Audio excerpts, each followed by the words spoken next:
The plainest Jane. This is one of my favorite comments here. She says, I loves me some black, and she said loves me some black news. She says, is it just me, or does anyone else get tired of seeing people that don't look like them delivering info about them day in and day out?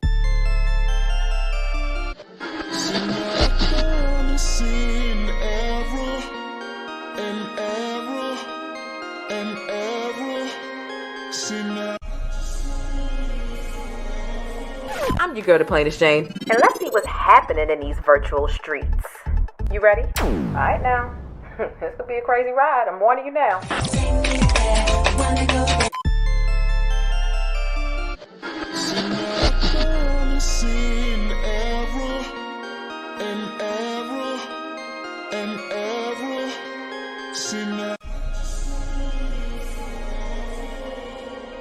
What up and welcome back. It's your girl Jane, the plainest Jane, and we got some syrup to get into. Come on in, hit thumbs up on the bus. I want to know how you're feeling.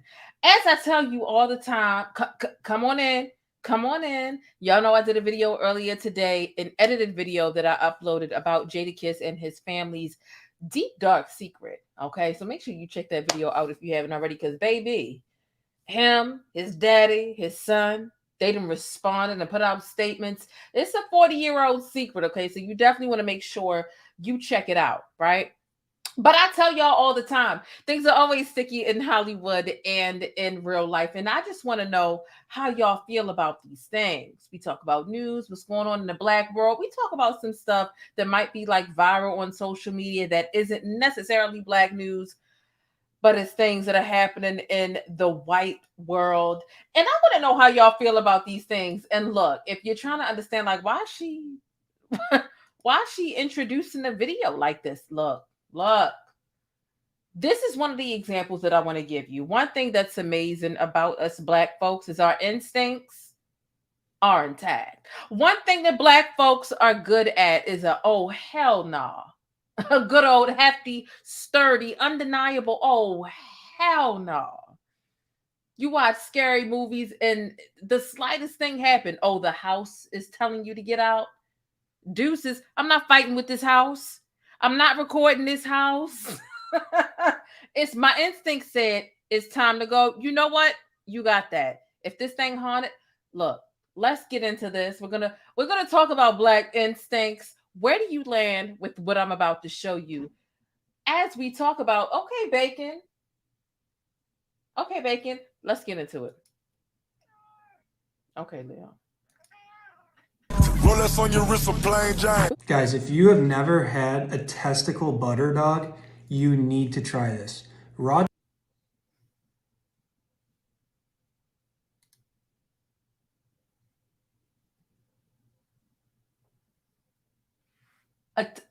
A testicle, but okay. testicle with a little sliver of butter on the inside. There is seriously nothing better. This is going to give you all the signaling molecules to get you bucked up, and the healthy fats support your brain and your hormones. A testicle butter dog. You heard that correctly. Did you think that you'd heard it wrong? Oh, you heard it right. Roll us on your wrist, a plain Jane. Guys, if you have never had a testicle butter dog, you need to try this. Raw testicle with a little sliver of butter on the inside. There is seriously nothing better. This is going to give you all the signaling molecules to get you bucked up, and the healthy fats support your brain and your hormones. This is my favorite snack.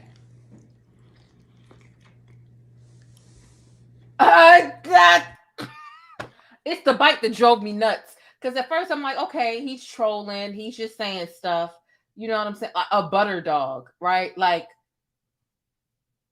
balls and butter. You know what I'm saying? But he took a bite. I said, oh.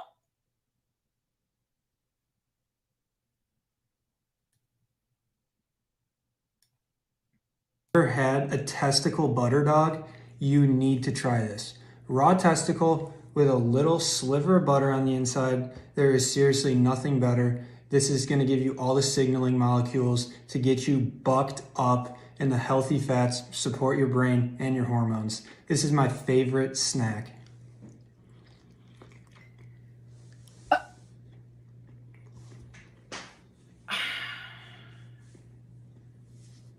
Okay. So y'all trying this out? See, I went to his page. Like, is he trolling? Is he not? Like, his whole page is about, I think it's called like v some healthy shit, right? Like, his whole page, like, that was the most extreme thing. Everything else was kind of like mellow. He's just like, we're trying to lose weight. Like, we're long story short, like, he's not trolling. He really eats this shit. He really eats it. Matter of fact, okay, so I clearly forgot to give my co-host his little payment. So he's like, "Excuse me, you said that if I dressed up as bacon, okay, all right, I'm sorry."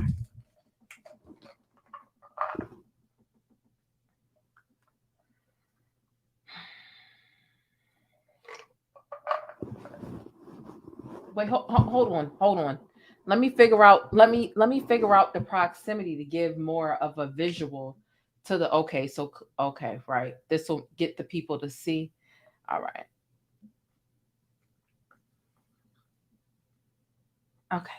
All right. Come on. Can you get down? Can you come over here, bacon? Thank you. Oh my god. Not you flashing everyone. Oh, bacon. Sorry, you guys. Me and Bacon in this payment situation, sometimes I forget, and sometimes he gotta press me. He be pressing me like he Suge Knight. Look at Suge Knight over here in the bacon. Suge Knight say, "Give me my money, man." I'm sorry, Suge. My bad. I don't even remember where we left off because Suge Knight, Suge Bacon over here, he pressed me for his payments. Lord. I forget where we were with the goddamn conversation. Um, Nonetheless, though, let's. I do have an itinerary, but I do know the beginning. I didn't have the beginning written down. Oh, balls and things. Um, yeah. Hold on. Where we at with this? Um, Rolex on your wrist, a plain Jane. Guys, if you have never had a testicle butter dog, you need to try this. Raw testicle with a little sliver of butter on the inside. There is seriously nothing better. This is going to give you all the signaling molecules to get you bucked up in the healthy fats, support your brain and your hormones. This is my favorite snack.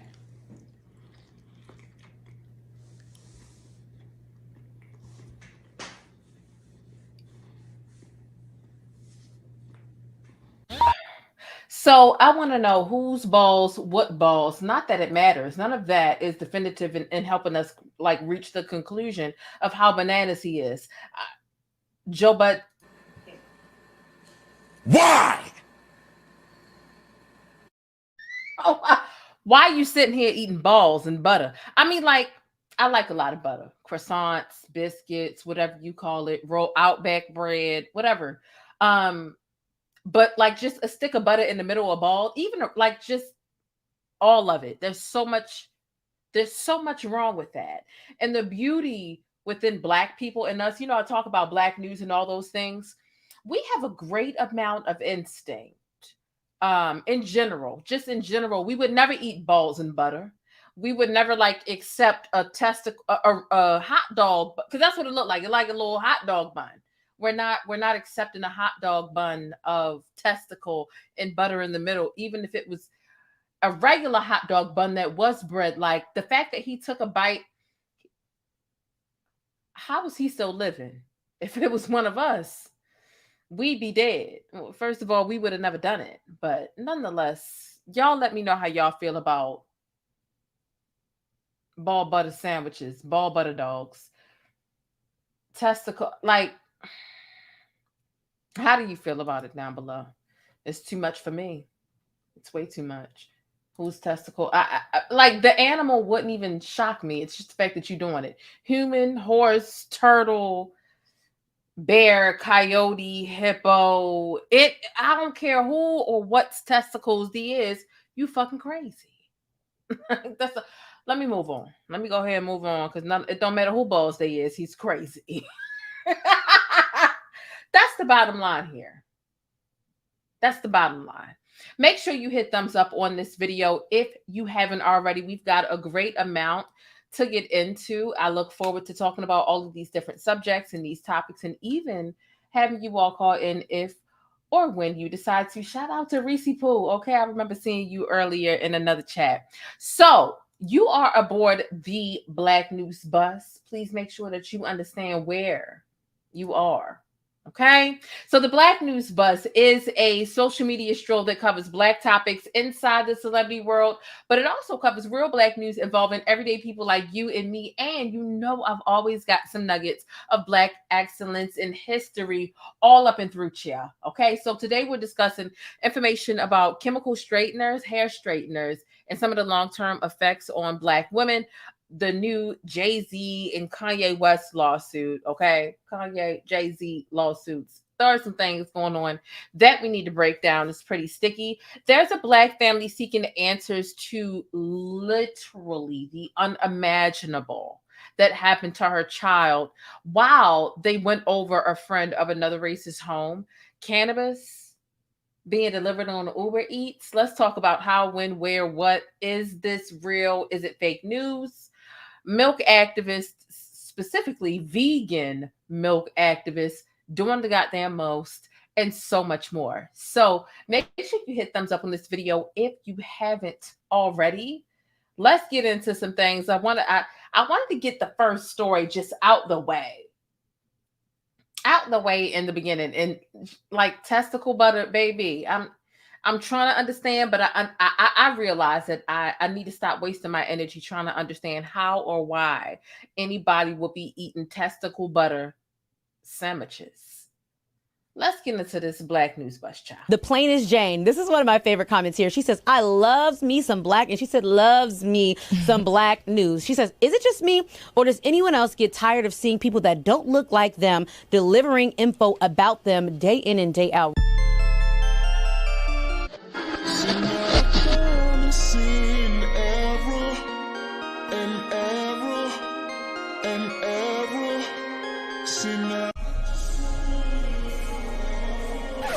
So real quick, I'm eating a cookie in between. I ain't even gonna stop. I'm eating a cookie.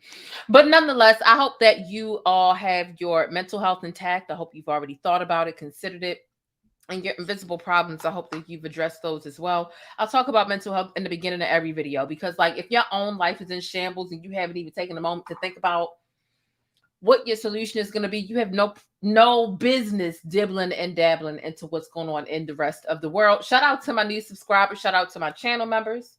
Shout out to my moderators. But I just want to say thank y'all to my new subscribers and all those things. Your viewership and your support is absolutely priceless to me. And of course, before I get into breaking down today's topics and viral events, make sure you subscribe and thumbs up or down. Either way, honestly, I do appreciate it. When you hit the thumbs down button, I do appreciate that. So make sure you hit one or the other, okay? And don't forget to think critically and independently, regardless of what you hear from me or anybody else. So let's get right into it. Let me make sure I haven't missed anything in the chat. Sorry, I can't read everybody's comments. Shout out to Tarian. I appreciate you coming through here. You have an amazing channel as well. So I want to get into this Black family that is seeking answers. I want to start out with something serious before we get into everybody else. The Jay-Z, the Kanye, the Wendy Williams. I have updates on Wendy Williams as it pertains to her health and her anticipated business ventures as well, in addition to all of the syrup in regards to Jay-Z and Kanye West's lawsuit. I'm going to talk about all of those things. Make sure you hit thumbs up if you have not already. But let me go ahead and let you know about this family, because when we talk about Black news, some of it is celebrity stuff, but other things, sometimes it's time we need to put the celebrities aside and talk about things that really matter. right? Beautiful young black boy here. Beautiful young black boy. And so this black boy went over his white friend's home, right? And so on August 9th in Warren, Arkansas, 8-year-old Jayceon Charles, he was actually at a friend's house for a sleepover, again, with his white classmate counterpart friend, right? And their family. The plan was to spend the night and then go to an amusement park with his school friend's family the next day. And so Jayceon's parents say that they received a call from their son. They were hung up on the moment they answered the phone. And when they called back, they heard Jayceon screaming in the background, and then his phone died. Jayceon, their son, his phone died. And his parents immediately headed over to where he was, which was supposed to be his friend's house. They found him severely burned and covered with Vaseline and plastic wrap. Yeah, saran wrap, like regular plastic wrap. So, although he was although he was clearly in need of medical attention, the parents of Jayceon's friend never called 911. Now, after taking the parents of Jayceon, this black boy here, right? After taking their wounded son to the hospital, Jayceon's parents were told by the doctor that he suffered severe burns across 80% of his body. Over 2 months later, he's now fighting for his life. And when I say over 2 months later, to this day, this is where we are now, because this is something that transpired on August the 9th. Right. So he's now fighting for his life as he remains in the ICU at the Arkansas Children's Hospital, where he's experienced kidney failure, sepsis, and brain damage. He's been placed on a ventilator. He's been resuscitated twice and has had multiple surgeries, including the one that removed 5 inches of his small intestines. So Jayceon's family, this young black boy you see right here on the screen, they state that there has been no investigation.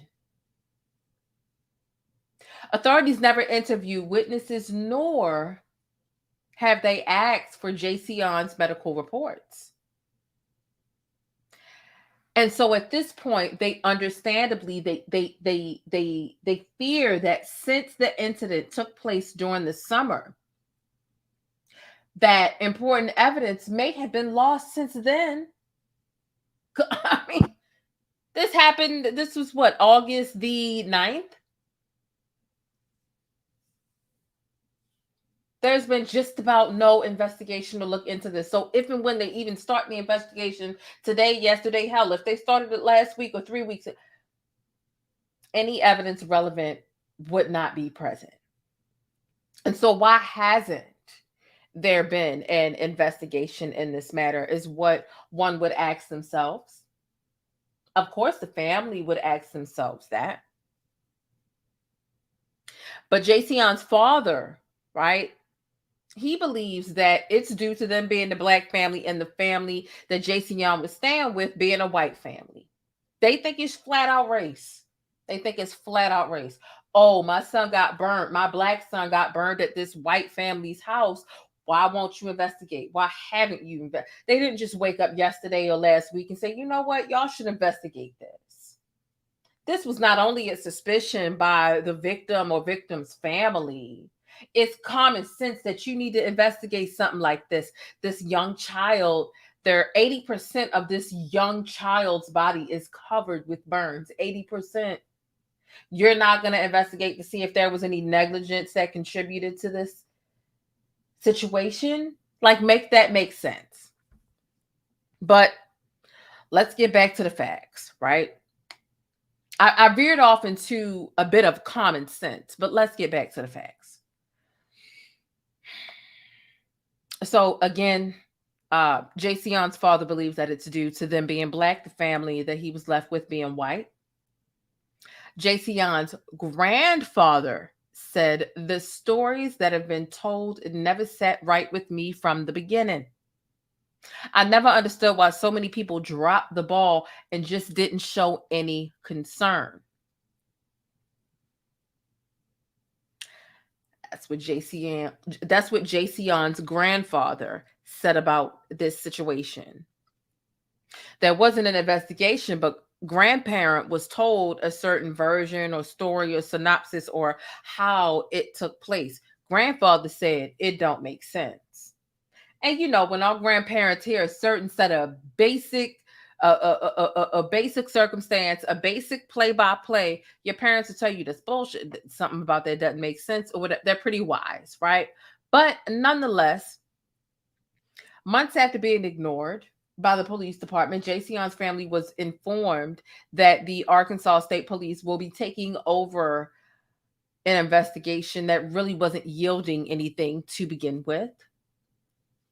In the meantime, a GoFundMe has been set to help pay for the hospital expenses, and thus far there's been some over $14,000 that has been raised thus far.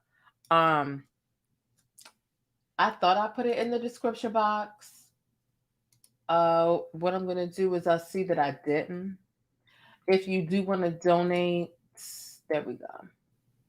If you do want to donate, I did. I just went ahead and I updated the description box so that you're able to see the GoFundMe. It is the right GoFundMe. It's the correct one. You know, there's always like scams and other things going on with certain GoFundMes that aren't like, you know, fraudulent. This is one that I verified myself. So I want to know from you, right? Do you think that this was an intentional injury or not as it pertains to this young black boy, Jayceon? Black boy goes over to his white friend's house. There's an alleged accident. His body is now covered. 80% of his body is covered in burns. Put a 1 in the chat if you think that it was intentional. Put a 2 in the chat if you think that it was innocent and it's not race involved at all. A 1 if you think it was intentional. A 2 if it's like, come on now. It was an accident and you planned a race card and that's just not cool.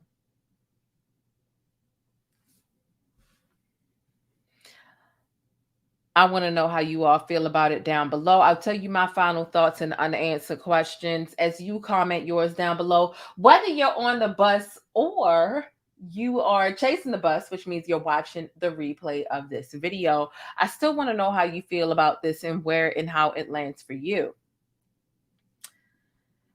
We still don't have an answer as to how it happened. And the fact of the matter is the family of this young man is asking that more people talk about it because there hasn't been an investigation. They felt like this family didn't have access to the media. No one would find out. And they're really kind of playing with them. So the family is like, I need y'all to help me make noise because we're just in this like small town and they're telling me anything as if they can't or they won't do anything to help me with this situation with my child. And so this is what the family is asking. But at the same time, we still don't like, what is this? Was it a candle? Was it the stove? Why wasn't anybody else burned in the house? It was the boy and his family, not just a boy and the mom or a boy and the dad. He's the only person that got burnt. What was the scenario here? And the fact that the family is asking us to make noise without even saying a candle lit or this or that leads me to believe the family literally doesn't know anything more than we do outside of they sense foul play.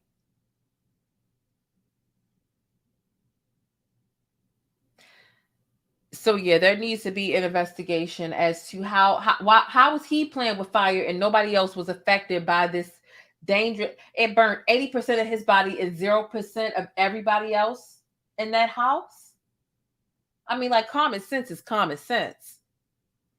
Your parents come out there, they see you with cookies on your face, and they're like, "Did you have some cookies?" No, but they see the cookies on your face. Like, this investigation is simple. You're lying.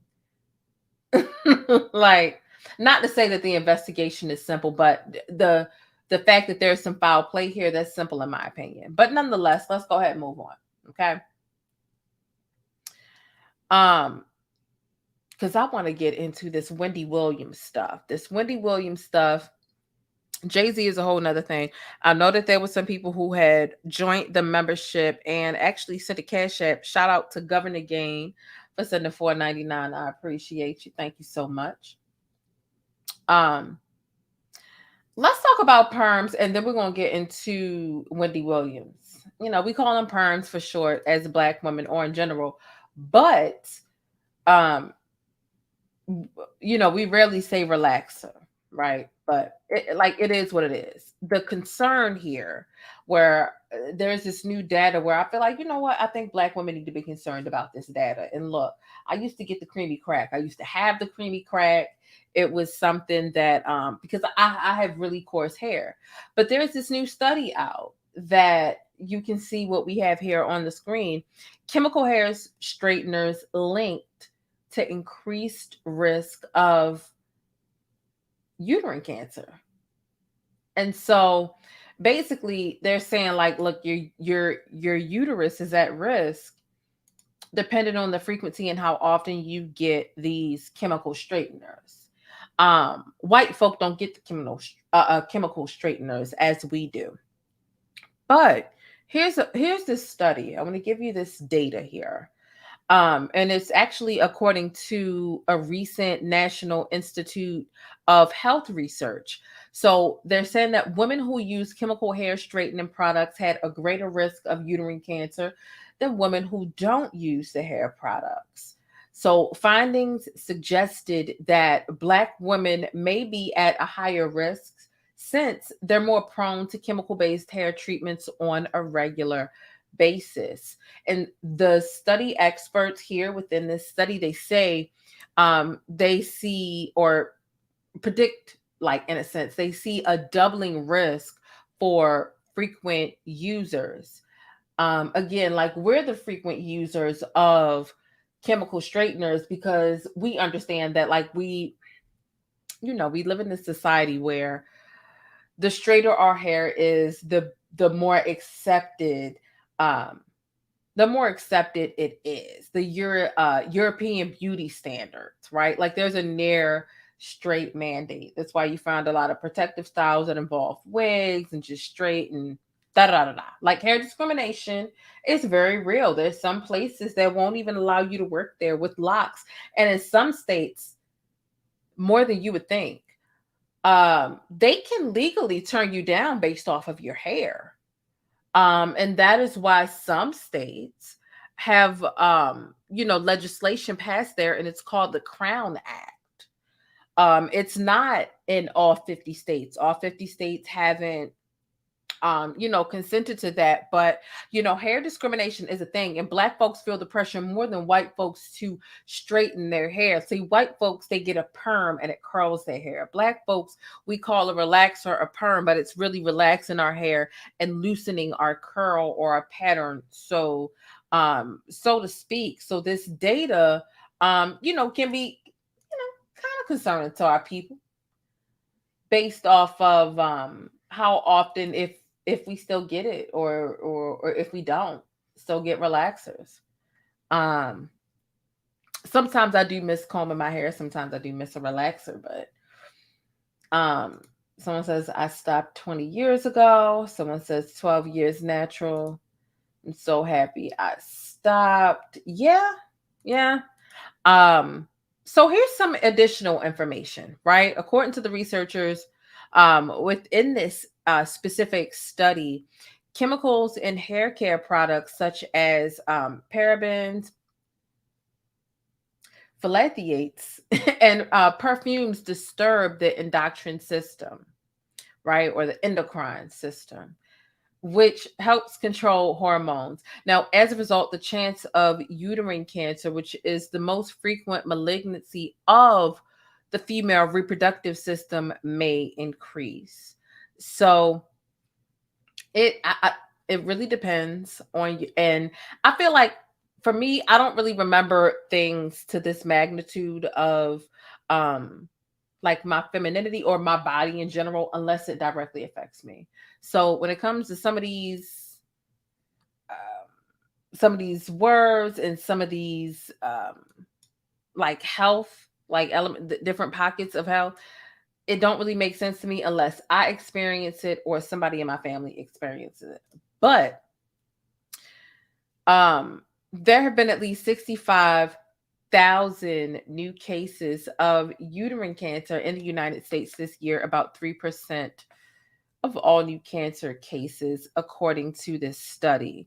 So, long story short, there's some new data out saying that getting these perms, getting the creamy crack, as some or a lot of us like to call it, it can lead to different risks. And I mean, all cancer is trash, right? I shared something in the beginning of the last video and just but hey, look, I'm not here to talk anybody out of anything. All I'm saying is, one thing I do remember, when before I got locks and when I was getting perms, it was like leading up to the time where you knew you were about to get a relaxer or you needed to get a relaxer when you were in that, and not wanting to scratch your hair because you know it's going to burn if you get it done, if you scratch your scalp, but your scalp might really itch and you want to scratch it. Like, I just remember like not being able to scratch my hair. And so that's why when it come to time and my scalp itches a little bit, I scratch it, and I'm able to scratch it so freely, because before, you know, scratching your hair when you knew you had to get a perm within the next however much, you just didn't want to do it. You just didn't want to do it.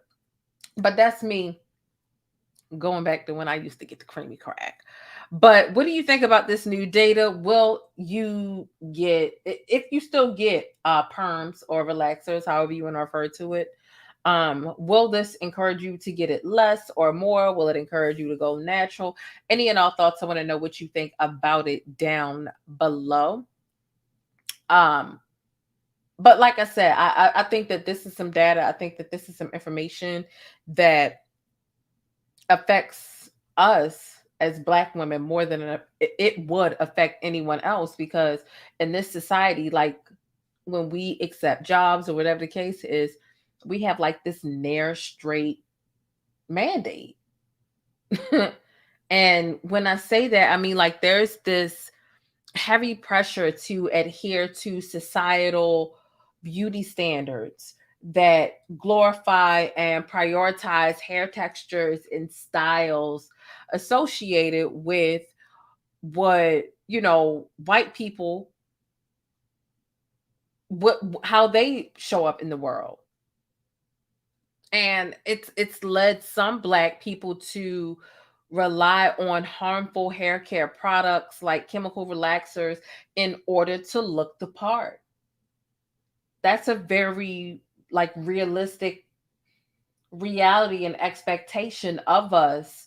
It's when you're going on a job interview, when you're new to a workplace, all of them might not really feel like your fro is like appropriate or like what they're looking for or whatever the case is. And I know when I made the decision, I ain't even gonna stunt. Like, I mean, I'm a bit of a rebel anyway. I'm a little bit of a rebel, but in general, when I decided to get my locks, it was at the time when hair discrimination was, I want to say, at its peak in reference to how open people were to really talk about it. And so that is when I found out about the Crown Act and legal hair discrimination, because I worked in the food service industry for like quite a while, bartending, serving, all that other stuff. And went to go apply at Hooters, and I got this job offer, but it was contingent on me taking out what I had at the time, which was um long twists, like long kinky twists, but they weren't kinky, they were just like long twists. That's what I had at the time before I had like got locks or whatever. And I found out it was legal to provide a job offer contingent on your hair. I found that out at that time because I was like looking into it, whatever. Um, and so when I made the decision to get locks, like it was still something that was fresh, and I found out like you can get a job offer. There's only probably about like 2 states out of all 50 at that time when I was like reading into it where they can't do that. And Maryland was not one of them. Baltimore, stand up. Maryland's not one of them, right? At least it wasn't then. It might be now. I don't know. All I know is it wasn't at that time. And I'm like, I'm gonna get locks. So you're telling me it's legal for somebody to say, I don't like your locks, or you're hired if you comb them locks out or them braids out or whatever it is out, and or put a wig on top of it so that you have free flowing hair. Like it's legal to do that in my state. You know what? I'm gonna do it because I don't want to work anywhere where my worth or my acceptance to be here is based off of my fucking hair. So I would rather get the hairstyle that you can legally discriminate against and limit my pool, right? I would rather do that so I know what I'm working with up front. Like, and I made that decision. And it's been that way. And I've worked some places where they just like they don't like it, or it's what cool. I would rather you not like it up front and I don't work it and you don't hire me. That way I know. You know what I'm saying? Like if that makes sense. But nonetheless, hair discrimination is very real. The Crown Act is something that is not in all 50 states, but they have been making progress. I really don't know if it's in my state again because I don't care. Like I'm only interested in places and of employment that are interested in my work ethic, my resume, and my skill set. Not that. And so that's why I really don't care. If you're gonna fire me over my hair, that's cool. I'll go on about my business. But I want to know what your thoughts are about the data in the conversation about Black hair, especially as it pertains to chemical straighteners and relaxers. Is it one of those things that is contributing to you wanting to continue to get more relaxers? Will you stop getting relaxers? Do you care about the potential health risk that it causes if you continue to get the creamy crack? Any and all thoughts? I want to know what y'all think about it down below. So next, let's get into some Jay-Z, right? Jay-Z's got this lawsuit coming up, and not even coming up. Actually, he filed it. Jay-Z has his own alcohol, right? He's got his own alcohol. It's called DUsse, right? And so he's actually, now this is not, he had to partner with someone. Like Jay-Z is a rapper, right? But he had to partner with an alcohol brand in order to make this possible. And his partner, his 50-50 partner, is Bacardi, right? The alcohol Bacardi, right? So Jay-Z is actually suing Bacardi, right? His DUsse partner, due to transparency issues. So check this. And look, if you haven't already hit thumbs up on the video, I don't know what you're waiting for, but look, hit the button. Don't play with me. You can send something to the Cash App. You can hit thumbs up. Hey, thanks for letting me keep you connected and in the know with what's happening in the Black world. Don't forget to smash on that like button for support and for more Black news. Okay, so here's what's going on. And thank you to everybody here. I appreciate you. So here's what's going on. There have been legal documents. Jay-Z filed some legal documents, and his company, SC Liquor, because that's Jay-Z's company, because he's, again, 50-50 with Bacardi. SC Liquor is demanding total financial clarity from Bacardi when it comes to the DUsse alcohol. Now, again, DUsse is something that Jay-Z has been promoting for a while now, right? He put it in his music and all this other stuff. It's supposed to be a top shelf cognac brand. And Jay-Z and DUsse, Jay-Z's DUsse and Bacardi, they have like been partners, like 50-50 partners since 2011. And again, this is a brand that we've heard Jay-Z shout out like over and over again in his music and all of that other stuff. But the fact that Jay-Z has filed a lawsuit, it's clear that something about the partnership it's not going well. Something that went sour. He's demanding all of these financial records and everything else. They're clearly not again, it's because of transparency issues. I don't know why you would want to play with Jay-Z money. I don't know why you would want to play with Jay-Z's money. But Jay-Z is saying that he needs all of Bacardi's books and records, the location of the warehouses that are storing the DUsse barrels, bottles, and accessories, as well as all info regarding Bacardi's physical inventory and its inventory process. Ooh. I mean, like, he want it all. He want to know exactly what's going on over there. I don't know. It seemed like they might be keeping some of the totals and they might be cheating Jay-Z out of some money, and Jay-Z know his influence. I mean, you can only imagine. Like, Jay-Z is filing a lawsuit because he can't really clock the legitimate profit of his product that they're supposed to be 50-50 with. Bacardi probably trying to, stealing a little bit from Jay-Z, and thought he wouldn't have enough sense to ask for receipts, and they don't want to provide receipts. He's a pretty private guy, like, especially as pertains to his business. So for him to have to file a lawsuit like this, knowing that the public is going to get a hold of it, yeah, they playing games with his money.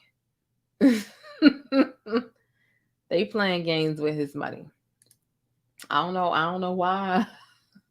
I don't know why you wanna play with Jay-Z money, child. Why?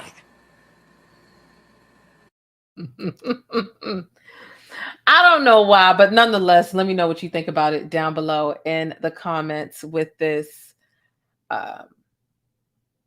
Jay-Z lawsuit.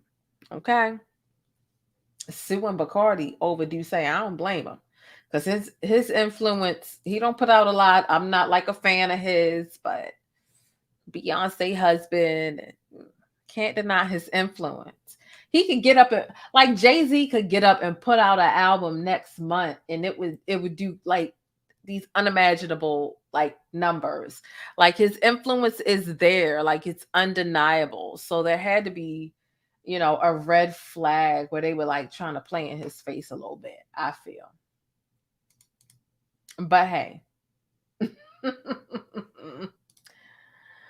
Bacardi trying to cook them books written out, child.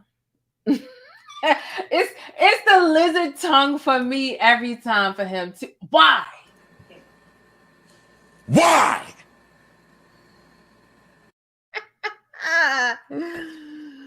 Okay, so Joe,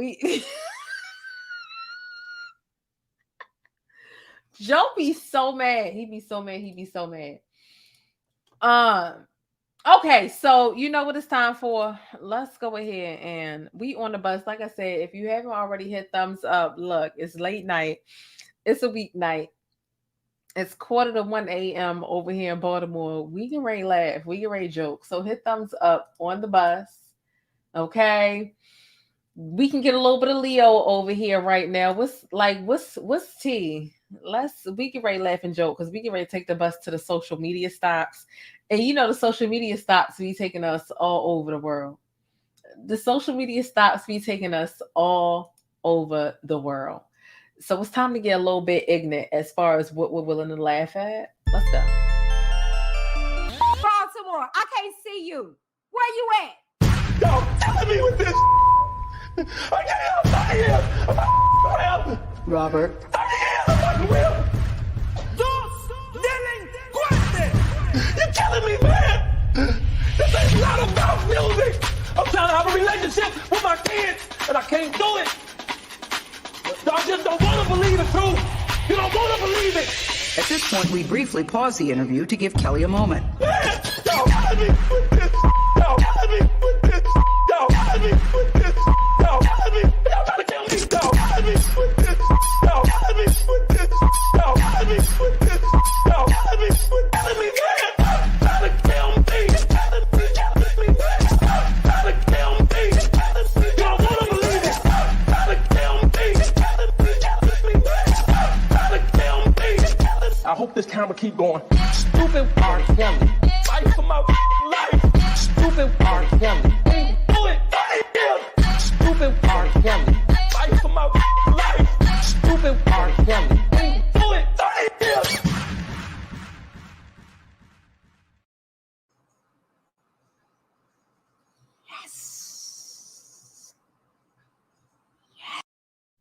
Okay.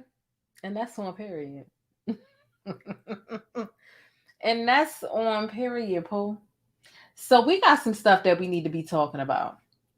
Okay. We get ready to get on the social media bus. We still have a lot of other things to go over as well. But we gotta spend some time just like doing what it is. All right. So like I said, hit thumbs up on the bus, period. We on a little bit of a social media tour right now. We're going to talk about vegans in the UK. Yeah, vegans in the UK. It's getting to be a bit much. Have y'all heard about the milk? What is it? The milk like protesters or something like that? Milk activists. That's what they is. Have y'all heard about the milk activists?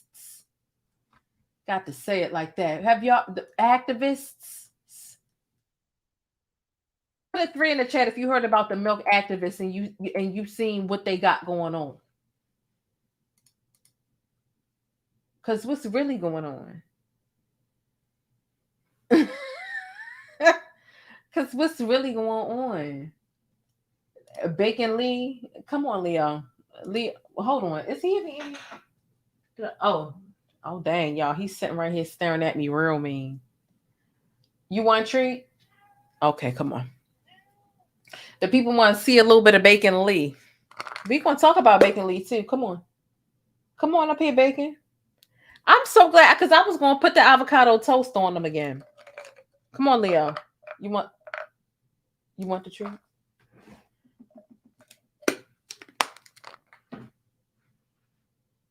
You coming up here?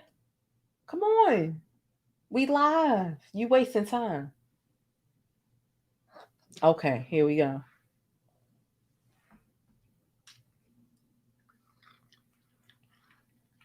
Okay, Bacon Lee. Oh, Bacon Leo. We're going to talk about you again when I get finished with these topics. All right, you can get down for now, Bacon Leo. You can get down. Come on.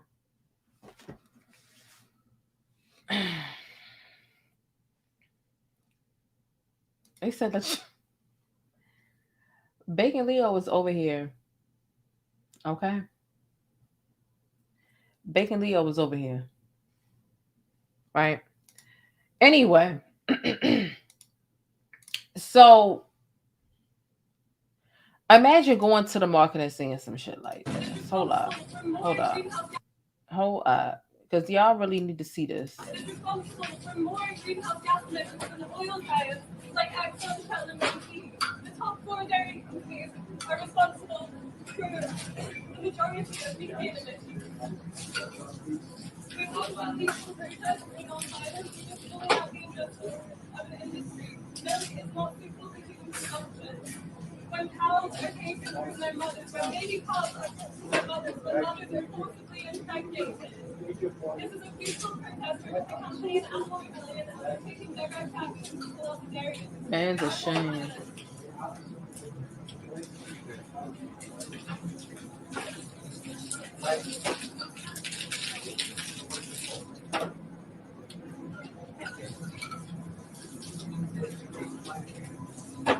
Because every other democratic means they don't Hey, work. yo, imagine Tried working voting, here.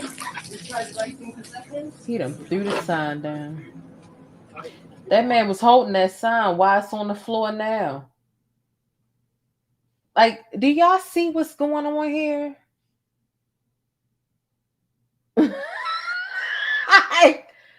like y'all over here just dumping all the milk out in the name of, look, I'm gonna call a spade a spade. This is white veganism.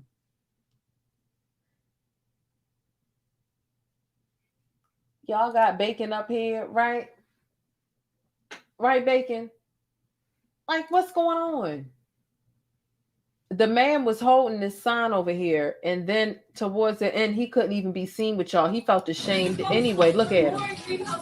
He like, yo, these women really. I thought we was just gonna be holding up. Look at him. Look at him. He's embarrassed that he even showed up, but he's here now. But when it got to the end clip, the end panorama, he was nowhere to be found. He dropped that sign, and that was it.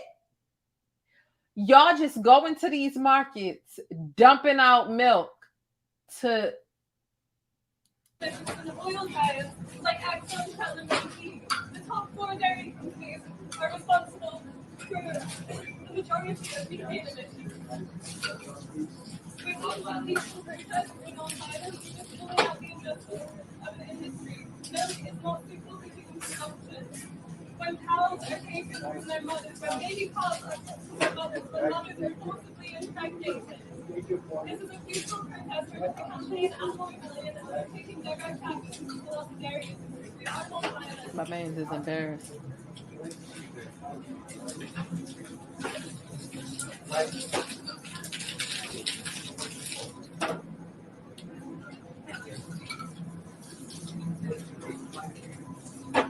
Because every other democratic means they don't work. We tried voting, we tried writing concessions.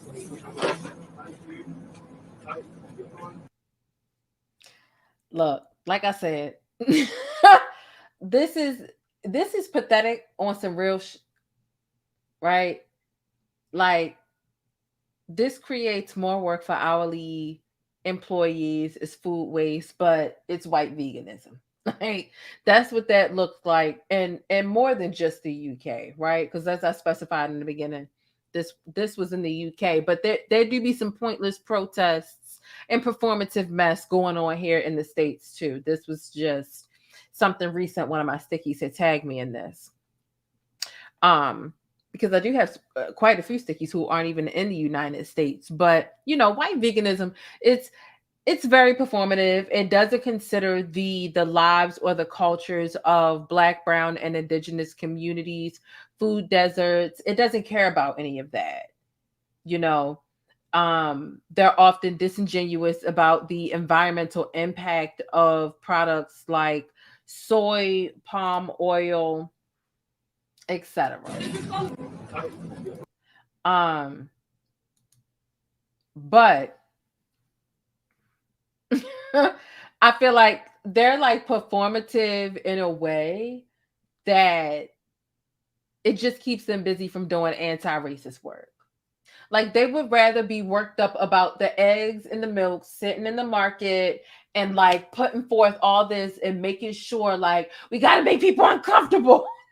We're going to have to cost them money. We're going to, and that's the type of radical, like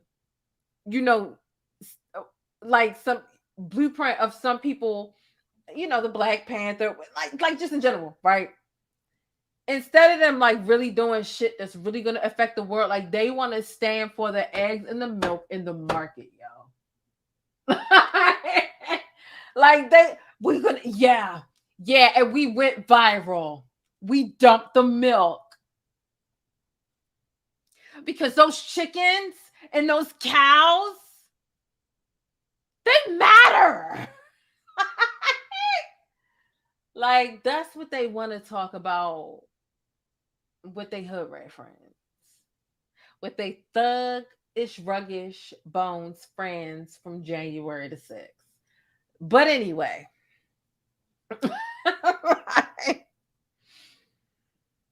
that's what they want to do. Like, look, this goes to show you why did my man's drop this sign and go on about his fucking business? He didn't even want to be seen with these broads no more. Greenhouse gas emissions and the oil giants like Exxon, Shell, and BP. The top four dairy companies are Like, yo, responsible this for is the the majority people are of looking. We talk about peaceful protesting on violence, pulling out the Yo, he want out. when cows are taken from their mothers, when baby calls are taken from their mothers, when mothers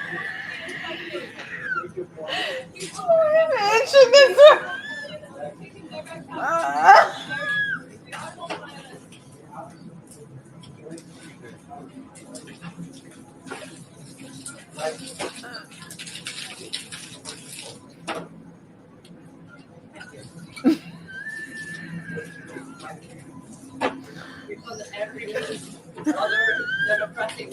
The milk. Look. Wait a minute. That man left. He fucking left. He dropped that sound and got out of there, yo. Y'all are embarrassing. Like, come on. Like, this is what you stand for. You stand for dumping all the milk out at the market, girl. Woo.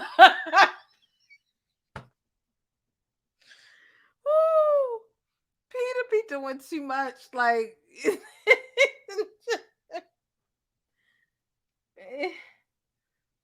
it just be doing too much. It be doing too much.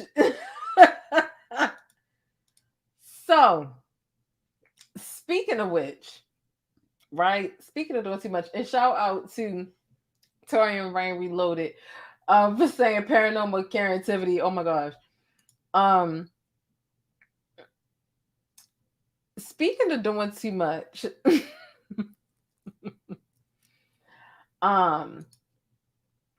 yeah, because they was out of pocket.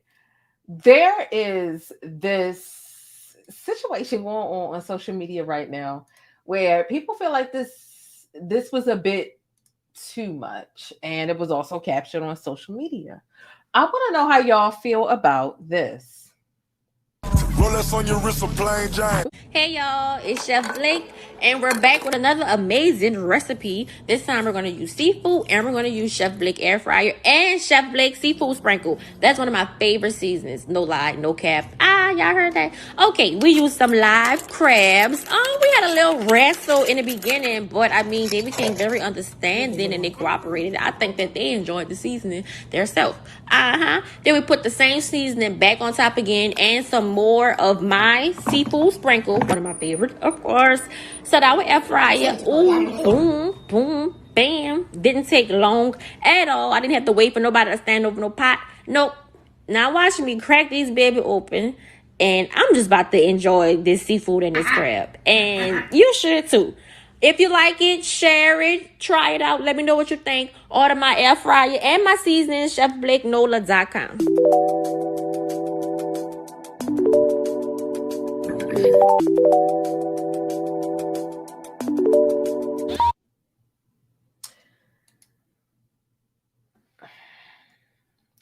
So yeah, she's catching a lot of heat. There's a big discussion about it.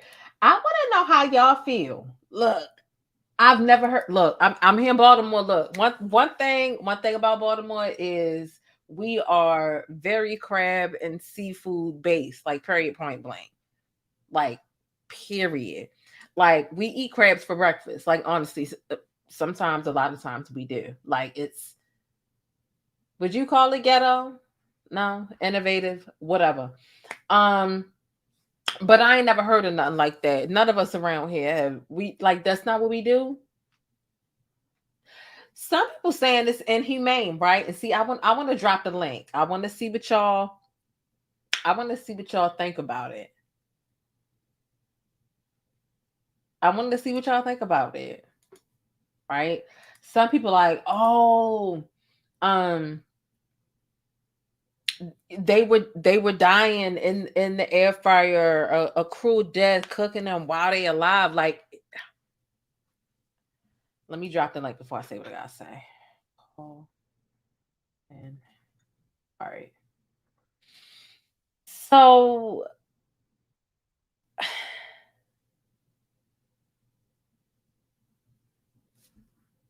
crabs always get cooked alive. You don't eat dead crab. You know what I'm saying? Like, the difference is, you had the PETA people coming through like, oh, that's so cruel. They experience pain. Like, I get that. Like, I found out literally like last week that cats and dogs can suffer with mental illness and depression and shit. I'm like, bitch, I have a hard enough time. Anyway, whole nother situation. People feel like, oh, well, the crap. Let's play it again. Let's play it again, right? Rolex on your wrist, a plain Jane. Hey y'all, it's Chef Blake, and we're back with another amazing recipe. This time we're going to use seafood, and we're going to use Chef Blake air fryer and Chef Blake seafood sprinkle. That's one of my favorite seasonings. No lie, no cap. Y'all heard that? Okay, we used some live crabs. We had a little wrestle in the beginning, but I mean, they became very understanding and they cooperated. I think that they enjoyed the seasoning themselves. Then we put the same seasoning back on top again, and some more of my seafood sprinkle, one of my favorite, of course.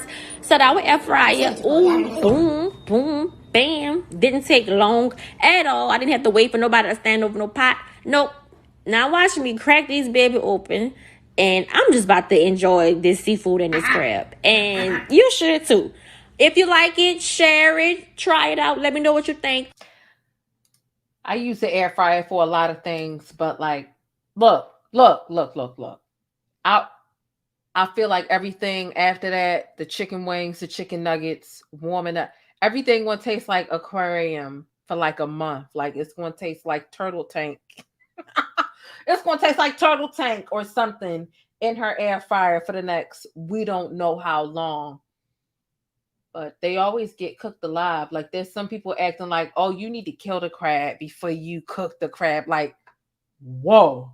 Like, I'm sorry, like, coming from a spot where we specialize in this thing, there's no other place where you can get a better crab or crab cake from outside of along the Chesapeake Bay and Maryland. Like, it's not gonna happen. So for you to kill it, like, stop. And then you had some people like, oh, well, you can kill a crab while it's alive, flipping it on its back and putting a knife in it. It's not all that. Honestly, would kill, like, on your typical way to kill a crab, which is why she seems so crazy for putting it in the air fryer, is it's steam. Honestly, you put them in a huge pot, and you put a small amount of water in there, and that's what turns it from blue, because they're blue in the ocean. By the time you steam it, they turn orange. That's how you know it's cooked, and you can eat it. But you're not supposed to take dead crabs. And the only other exception is when I was working for Red Lobster, I do remember the people could walk up, and because everybody not getting on the bottom of a crab and stabbing it, like, them things. Anyway, when I worked at Red Lobster, there was a certain meal that you could get where you could choose when you walk in and you see the lobsters there, where you could choose either your 3 or 5 pound lobster from the tank and order it and eat it. And it's just a scary experience, because you, as the waiter, like, no matter what, like, you have to carry that lobster while it's alive on the tray to your table. It's crazy. And then you carry it in the bag, and the chefs or whatever would, like, cut down the middle of it, gut it, it's still alive, it's still moving around, despite the fact that you didn't like, and you would like kind of hear it cry or whine. But look, like not to sound inhumane or anything like that, but like it's Baltimore, Maryland. Like we eat crabs, we eat regular crabs, we eat snow crabs, we eat king crabs, we eat Dungeness crabs, we eat shrimp, we eat mussels, we eat calamari. Some people eat clams. A lot of people eat clams. That ain't me. So yeah. And you don't cook dead seafood. So yeah, the air fryer is crazy. Honestly, I would never do that. And I have two different air fryers. I have the one like in the video, and then I have the one that's kind of like a 3-shelf, like looks like a big toaster oven. But nonetheless,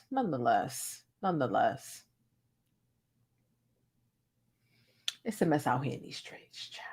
An air fryer will save your life. I love my air fryer, but I would never put no live crabs in it. Shorty wildin'. She is honestly, but you know what? There have been quite a few people just flat out wilding when it comes to the crab tip. Matter of fact, I'm gonna show y'all for real. I'm gonna show you. Child, that ain't what I want to goddamn. Hold on. Leo. Get down. Get down. It's not a thank you, because it's not a question. Okay, so here she go. This was this lady like last week. But I already showed you how to peel these. The crab is whole, full blown, alive. Like, ma'am. That's y'all. These motherfuckers is fucking vicious, okay? But I already showed you how to peel these. I hate doing this, but I have nobody to fucking help me, and my family is coming over today to eat. This she gonna rip off the ew. So what she? Stir fried curry crab, aka cha kada, which is cha means stir fry, kada means crab. Oh my god, she's horrible. Oh, she's horrible. Oh my god, really, that's y'all. You know what? That's these motherfuckers. That's way worse than the air fryer. The air fryer lady ain't doing shit compared to this. This is a slaughter. This is horrible. The thing was alive, y'all. That's not okay. She's crazy. Now that's too much. Woo! That ain't right. Now see, look, I make crabs at home. Well, I always gotta have a guy because I'm scared of him. But we'll go buy them live from the market or whatever. And you bring them home, you put them in cold water that puts them in shock. And then you put them in a pot, you steam them, and you kind of like whatever. But and that kind of helps the transition too. I mean, you could bring them home and they just be wild and like put them in the steam, but like you got to fight with them and stuff like that. So anyway, yeah, you put, but what she doing is crazy. She's out of her mind.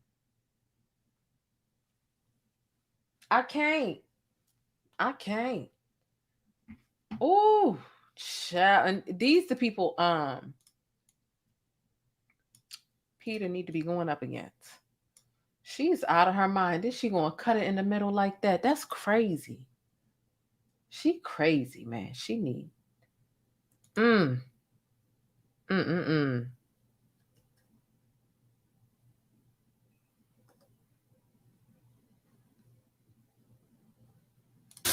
what's this one? Oh my.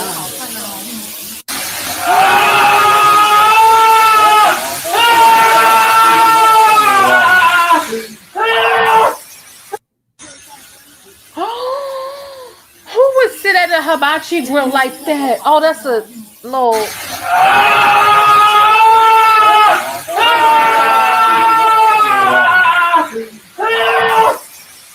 Oh no, that's crazy. You know what? That's real out of line.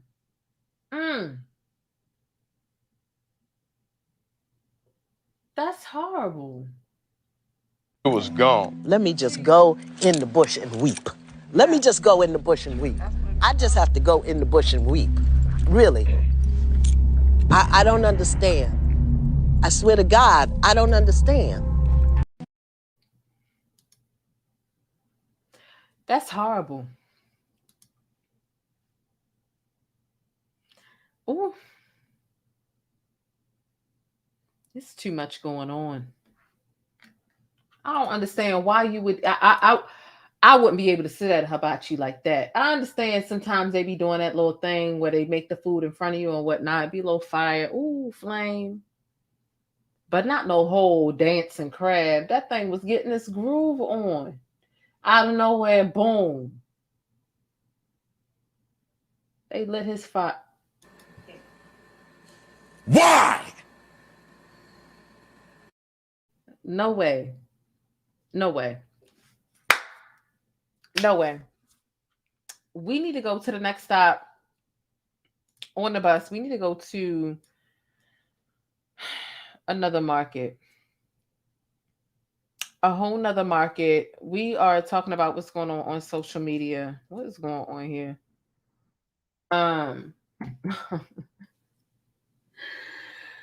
So we came from the market. Remember, we was talking about like the milk activists up in UK and that market. Now we're going to a different market here in the States on the bus. Like I say, if you haven't already hit the thumbs up button, what is he waiting for? Hit the button right now, okay? So we can keep going. Hey, thanks for letting me keep you connected and in the know with what's happening in the Black world. Don't forget to smash on that like button for support and for more Black news. So now we are in a market here in the States. Let's see what's going on in this market. You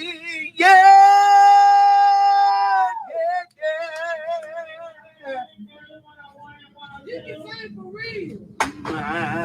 My. Oh, shit. Yeah.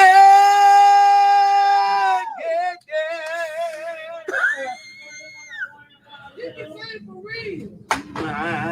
My. Oh, shit. So this is what's going on over here in the market. This is the member that didn't make it into Casey and JoJo and them. But, you know, he can hit a little note.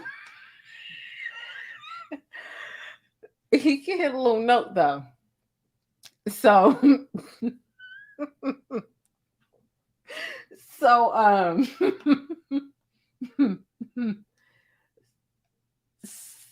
so he's here in the market, but he gave it all he got. I don't know if he ran out of breath or what, but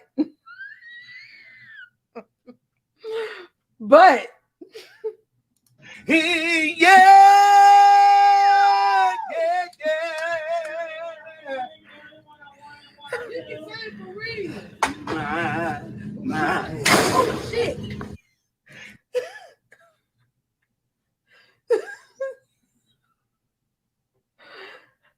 So Aunt gave it all he got, though. He gave it all he got. So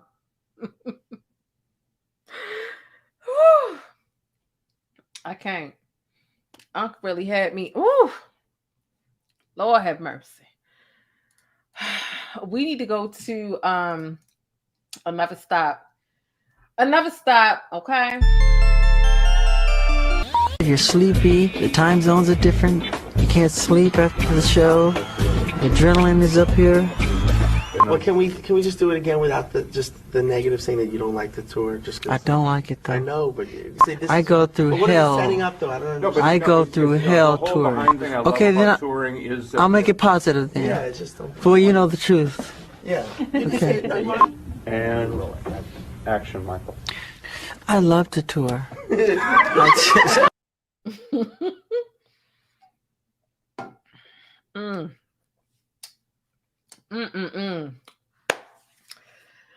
Michael Jackson, his little sense of humor. Lord have mercy. Woo. Okay. So let's go to another stop on the bus in social media. You know, we get into the black news, we get to the celebrity stuff. Let's get into a little bit of this third stop that we need to make on this little social media bus. So, you know, Andrew Caldwell, that's my guy, okay?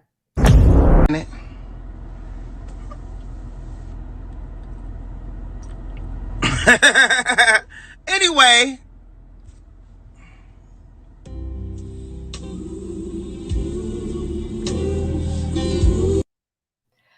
So he cracks me up, right? So I use a lot of his memes, his gifs, whatever. So he ended up saying, parents, please stop sending your kids to school with the idea that someone hits you, then you hit them back. Then you're part of the problem. Like, Excuse me? Parents, stop sending your kids to school with the idea if someone hits you, you need to hit them back. You're part of the problem. Like, you supposed to just get hit on. He said, I said what I said. I just so happened to be on there while he was on there. I said, but friend, they just supposed to be a punching bag? Because I know you're lying. I'm like, you know what? This really explains a lot about your personality, little boy. You just get hit up on. See, because there was a lot of people like, oh, he don't got no kids. He don't got no business commenting on this. I'm like, look, I ain't got no kids. But I know this ain't the answer. This ain't it. I know damn well that this is ill advice. Absolutely not. You're not a punching bag. If somebody hits you, you hit them the fuck back. Well, like, what are you talking about? Andrew? What you talking about, Drewski? Now, Drew. Y'all need to stop. Y'all need to grow up. Grow up. Tired of telling y'all to grow up. Y'all need to stop it. I'm tired of it, y'all. You ain't finna work me out. Child. If somebody hits you, you hit them back. You're not a punch bag. That's what my kids, my nieces, my nephews, hell, my next door neighbor, like, you hit him. Hell, my cat, okay? You out there, that cat hit you, you hit that goddamn cat back. And if it's a fox or a bunny, hell, you hit that shit back too. No, they all like to go outside every now and then. It's okay, bacon. It's okay. But yeah, Andrew crazy, child. Andrew's crazy. Andrew Caldwell. So let's get into this. Yeah, that was you better hit them. You hit them back, or I'm gonna hit you.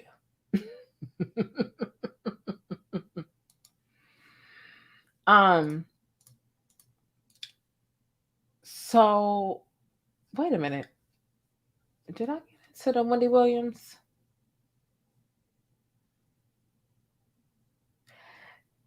Did I get into the Wendy Williams? I want to get into Wendy Williams. So here's what I'm going to go ahead and do. We're going to get into Wendy, her health, her business venture. And then we're going to get into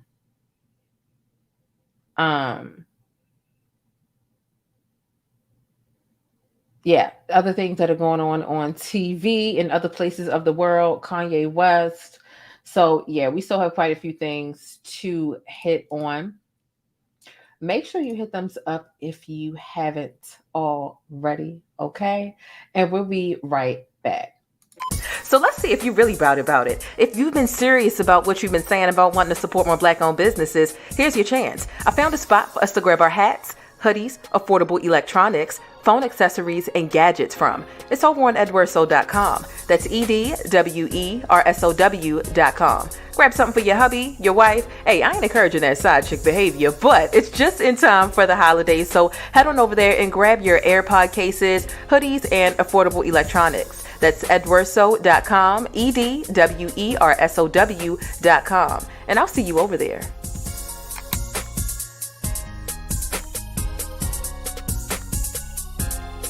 It's time to face it, boo. Your product needs more exposure. If you want to see your ad here on my channel, be sure to shoot an email over to yt.theplainestjane@gmail.com and let's chat. But if you're new in my neighborhood here on YouTube, hey, I'm the Plainest Jane, and I provide coverage and commentary on trending stories, viral events, and Black culture. I definitely appreciate you stopping through and hitting that subscribe button if you like more of my particular brand of syrup.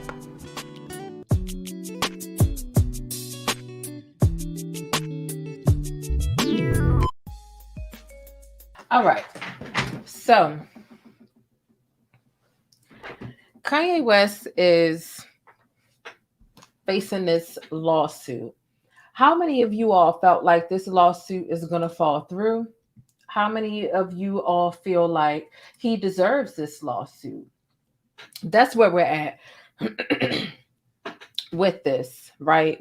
Especially when we talk about just like the simplicity of the disinformation that Kanye West put out as it pertains to the cause of death of George Floyd. Like it's just blatant disinformation, right? When we talk about the cause of death, when we get into the nitty gritty of the lawsuit that he's facing, I think it's for like $250 million. The medical examiner, I think it was Dr. Andrew Baker, said that during his testimony that while George Floyd's heart disease and use of fentanyl were contributing factors to his death, they were not the direct cause. Okay, so it wasn't fentanyl that killed him. That was not a direct cause. It doesn't mean that it wasn't in his system, but it wasn't a direct cause. So nonetheless, a lot of people feel like in ORE, Drink Champs, they took down, it wasn't, YouTube didn't take down the video. It was Revolt, right? It wasn't, they took it down voluntarily, right?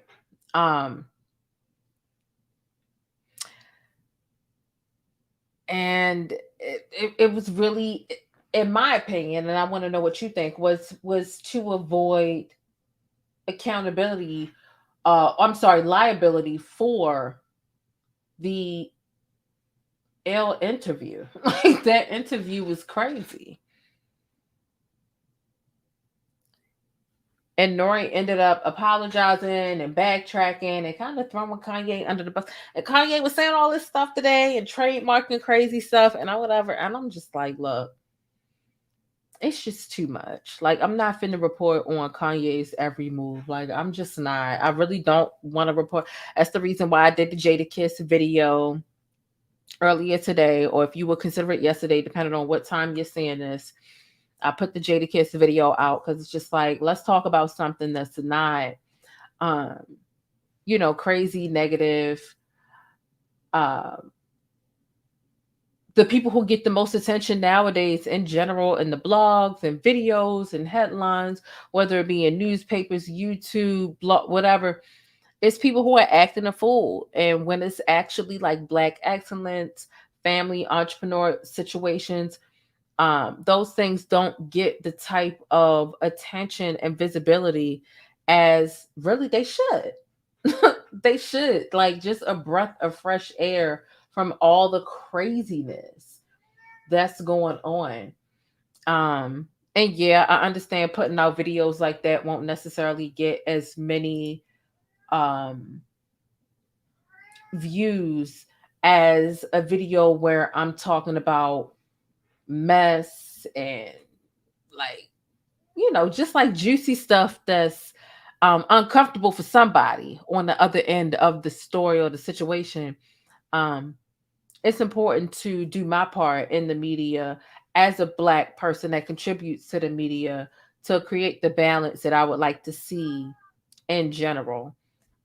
People only want to report on stuff that's salacious and that's going to make somebody look bad and make it look like they've revealed something to make somebody uncomfortable, really just soap opera negative stuff. And so there really needs to be more of a balance. So instead of me just craving a balance or critiquing it and saying that like the media is trash because they don't create these pockets of positivity, to really spend that time to find a way to spin a story to talk about some great things that are going on in the community.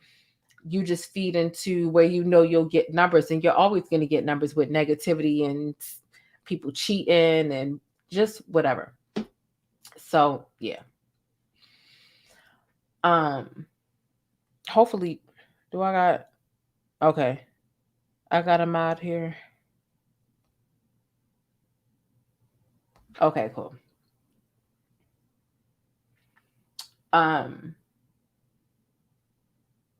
So yeah, that's that. Now, I don't know if some of you all heard, but UberEats is finna start delivering weed in some places, right? So they're now allowing Canadian customers to purchase cannabis through their app as of Monday.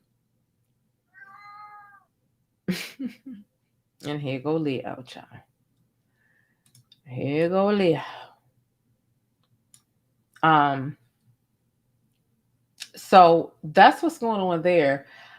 How many of y'all do y'all think, how many people do you think are going to be skimming off of the top? Do you think it's a good thing, a bad thing? What are your thoughts? Should they be delivering weed? They're actually thinking about, I was reading up on it and I'm actually about to give you a few more details. They're thinking about debuting it over here. They're considering it. But they're testing it out. This is only in Toronto. That's it. It's not like it's all over Canada. It's actually specific to Toronto. But yeah. One thing that I did see when I was researching it was that it's not just going to be any old driver. It's actually going to be somebody that works with the company that they're partnering with and using, that's going to be doing the delivery. So it's not like weed supplier, driver, customer. It's going to be weed supplier who just so happens to drive to the customer. Let me see. What else did I find? It was some other stuff that I found, but yeah, it's just that's what it is in Toronto.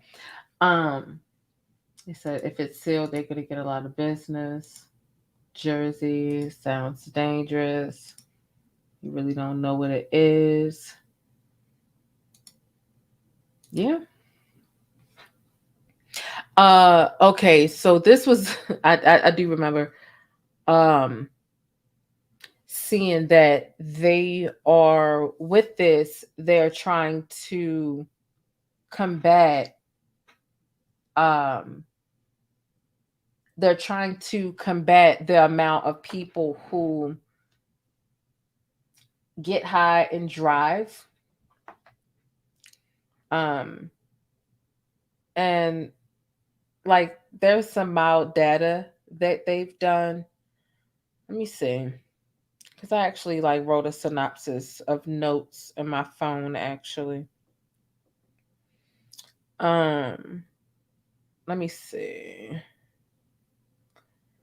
Okay, so I put Uber Eats launched a marijuana delivery service exclusively in Toronto, Canada. They partner with an online cannabis marketplace, Leafly, which has lined up 3 Toronto area retailers to kick off the program. The retailer staff, rather than Uber drivers, will handle the drop off. Uber Eats seeks to help reduce impaired driving while combating the illegal weed market. The study shows that about 14% of users drive within 2 hours of consuming cannabis. Toronto residents can open the Uber Eats app, select their choice of cannabis, and get it delivered to their door, as long as they can prove they're at least 19 years of age in accordance with Canadian law. Ontario residents have been allowed to order cannabis products via Uber Eats since November, but the law required customers to pick up their purchases. Uber CEO Dara is eyeing introducing the service in the United States last year. They say when the road is clear for cannabis, when federal laws come into play, we're absolutely going to take a look at it. So, child,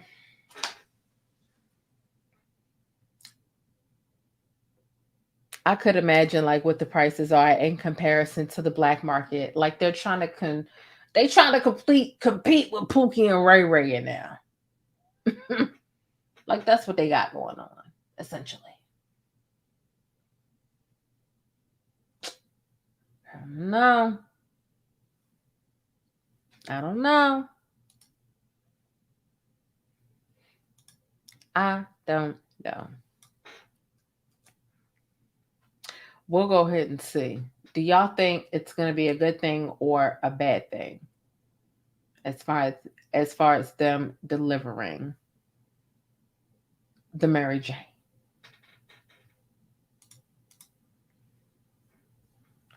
The Mary Jane.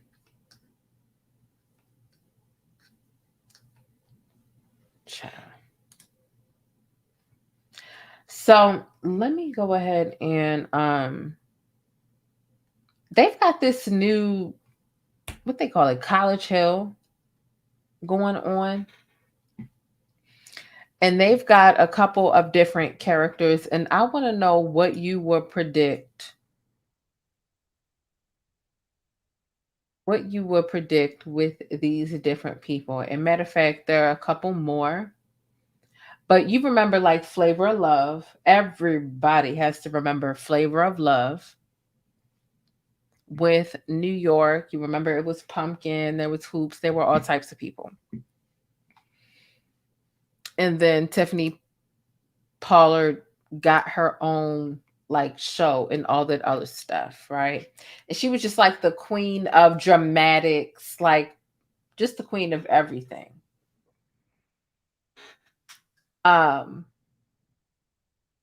Apparently they're going to be on some sort of show together. Who do you think is going to be or give more dramatic? Because it can't just be like a mellow situation.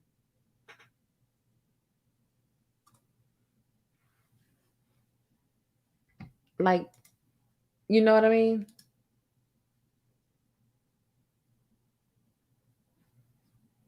Let me show you who else is going to be on there. Shout out to King Roman News.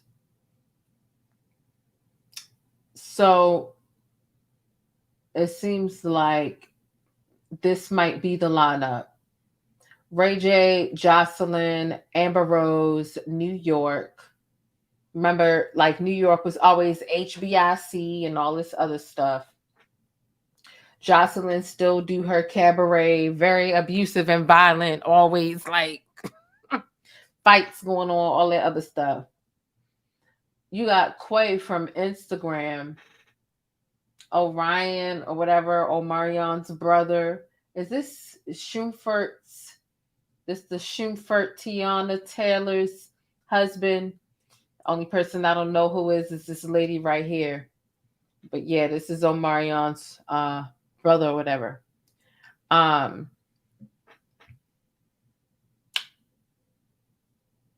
Yeah, it's crazy. So if they gonna be on College Hill, all of these people, I don't know.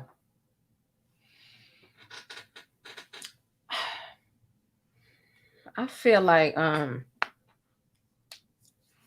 TV is never gonna be the same as when New York was in her prime of the Flavor Flav era. Nothing's ever gonna compare to that. I'm sorry, nothing. It's like the epiphany of reality television that time. It's the epiphany for sure. Name me a better, more pivotal like moment for reality television. I'm just saying. I mean,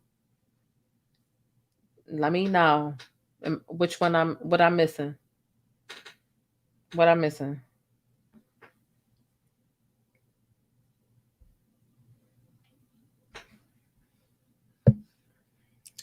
Let me. But there is this there's this show, right? Make sure, look, if you haven't hit thumbs up on the video, make sure you hit thumbs up. There's this show, right, that BET has coming out. It's called After Happily Ever After.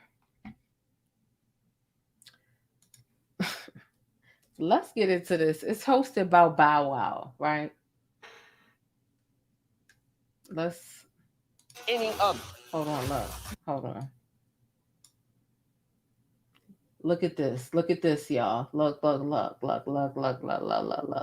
Welcome to a unique dating experience unlike any other. You gave the relationship all you had. Wait, we have to share a bed? Can your ex help you meet your next love? I'm looking for somebody that's gonna make me laugh. Do I have any low-lying feelings for Nicole? Maybe. Sorry, I don't agree with their decision. Are you afraid? Know who you're talking to? Why are we here? You should be. After Happily Ever After, series premiere Wednesday at 10 on BET. Welcome to a unique dating experience unlike any other. You gave the relationship all you had. Wait, we have to share a bed? Can your ex help you meet your next love? I'm looking for somebody that's gonna make me laugh. Do I have any? They got Iyanla out the house. They got Iyanla out the house. Like, what the world?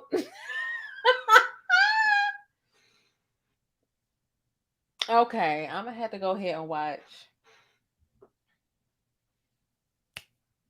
I'm gonna have to go ahead and watch because I gotta see my girl. Like, what? I'm gonna have to see what Iyanla talking about. That's just what's gonna have to happen. That's just what it is.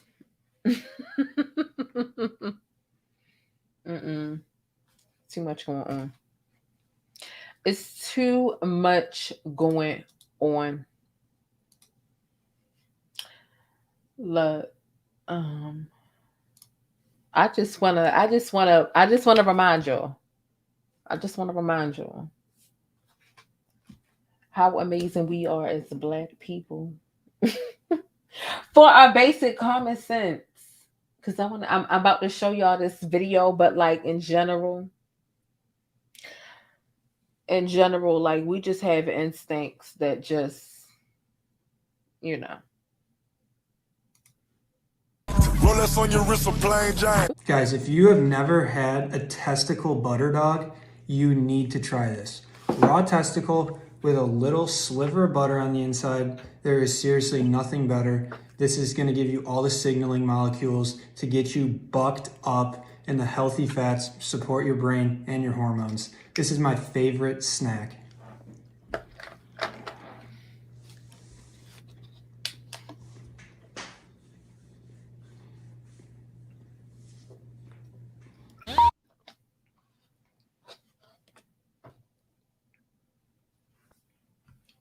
Ciao.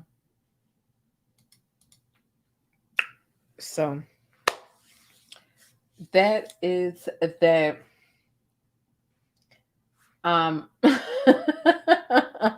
Look, that don't be up. That don't be up, people. Yeah, I'm gonna see what's going on with Eon and Bow Wow. I'm gonna see what's going on with Eon and Bow Wow and the same show. We gonna see what's going on. Could y'all have imagined that? I'm glad I showed y'all that because I was actually surprised. Let me see. What's this say? Child. Don't get me started.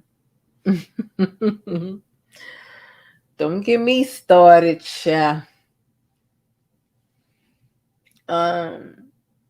So yeah, as like I was saying, look, this all I'm gonna say, you know, on some Baltimore stuff, like we eat crepes, the air fryer thing, yeah, it seemed a little crazy.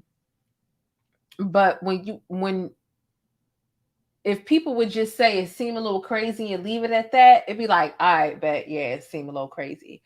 But when people be like, oh, it was alive, that's so cruel. And it's like the typical way, which is to kill it with steam. And I'm sorry, but that's just what it is. You don't boil it because that would take all the flavor out of it, right? Because the boil it would be to submerge it in water and then it would get soggy. The meat would be soggy. So you don't boil it. You literally steam it, right? So, you know, you steam it. So when you hear people be like, oh, and whatever, like you steam it in general. So, like that's the normal thing. Like you kill it while it's when you are, as a matter of fact, like when you bring in the crabs in, even if you get home and you realize one just completely is like not moving, you throw it out because it's already dead. Like I don't know. I'm sorry. Like we just be eating crabs around here in Baltimore. We just be eating crabs. Snow crab legs, regular crabs, king crab legs, Dungeness crab. Look, I don't do crawfish. I don't do it. I've always seen it. I don't do it. It's not my thing. I do shrimp. I'll do mussels. I do calamari, fried calamari. That's it. But nonetheless, yeah, this is a seafood district out here. They talk about 1 billion crabs missing. It's like, find them. Or we ate some, but find the rest. It's a lot. Yeah, the crawfish, yeah.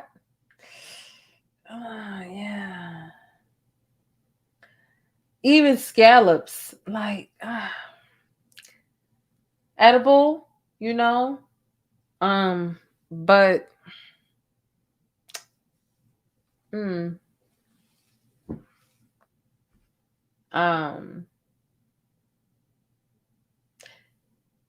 yeah, and even lobster just got this consistency, this like crab and shrimp combined, but a little bit of scallop too, which is a little gamey. Can't explain it.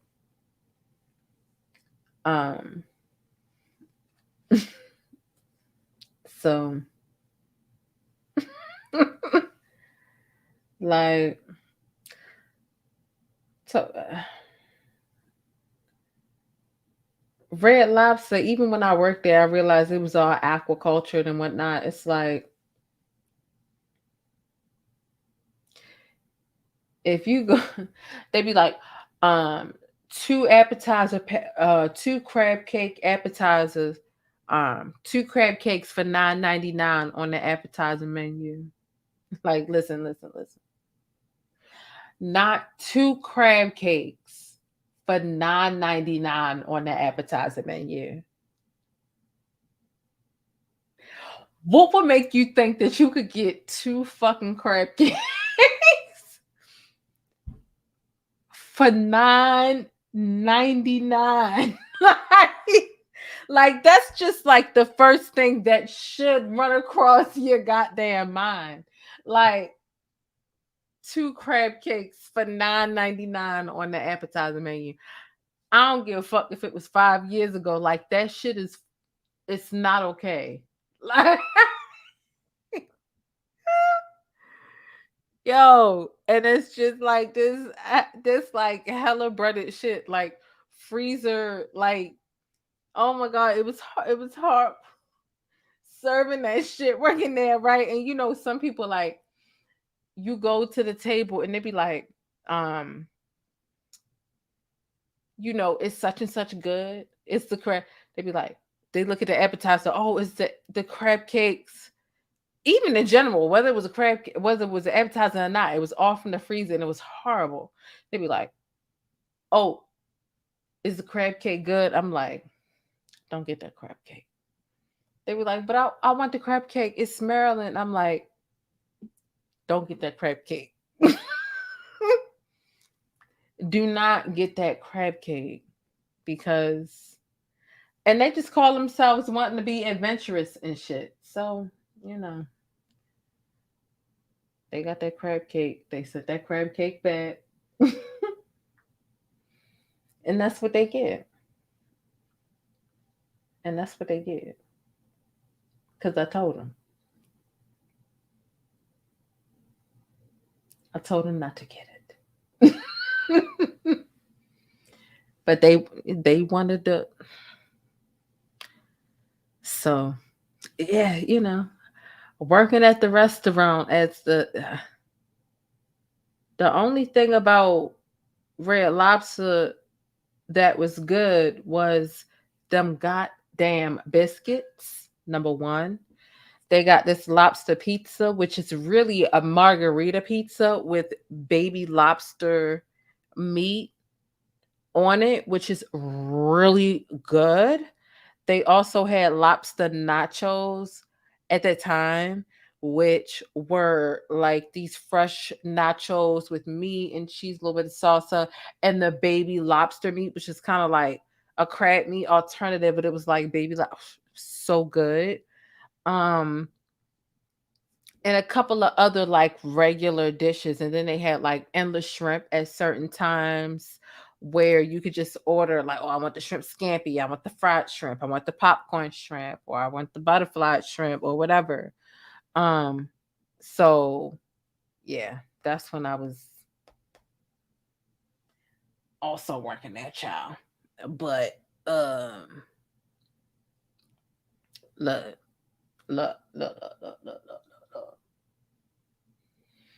Ain't nobody ever do that live crab mess like the video we had saw in earlier in the thing. Okay. Not pancakes and fish. No.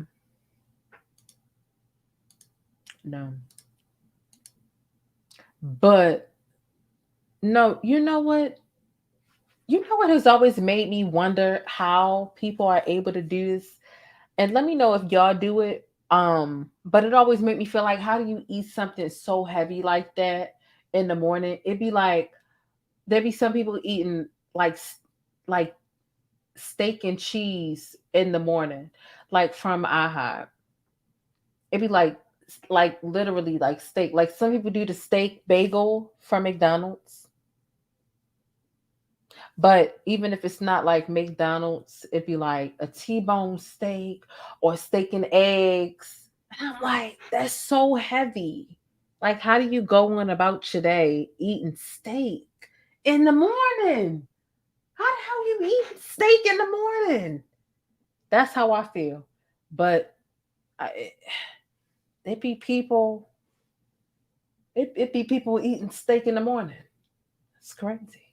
Even if it's just cheesesteak.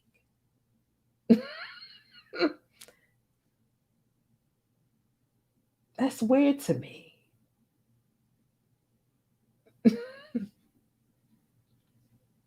I think. Even if it's thin sliced, I feel like it's crazy.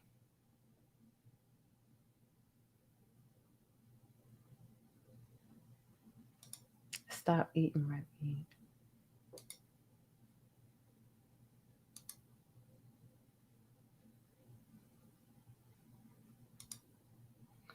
I eat the sausage McMuffin.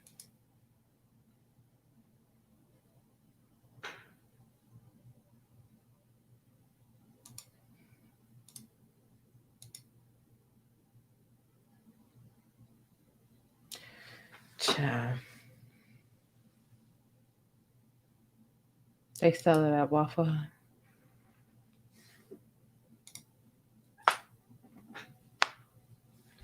I haven't been at IHOP or Denny's or whatever in the longest time. We got this spot,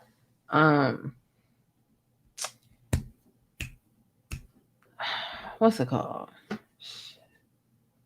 Double T Diner. We got this spot like on Route 40, which is this like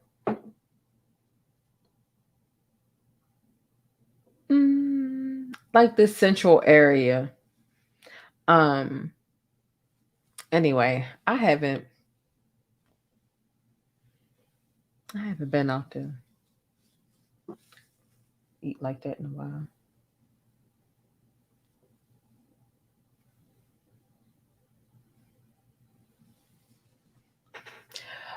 But anyway,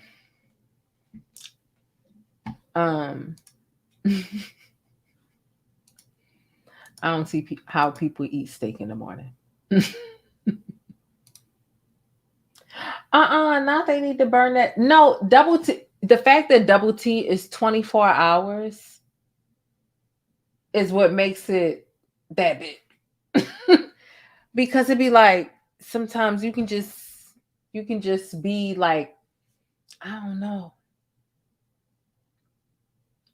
like any time of day, 5, 17, 11, like I mean, like you name it, like, and they got a good bacon cheeseburger too. Okay, let me just go. And they got a good chicken noodle soup. But nonetheless,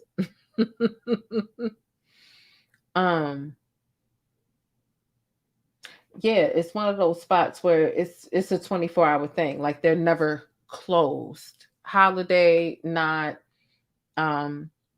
yeah, it's one of those type of joints. So yeah.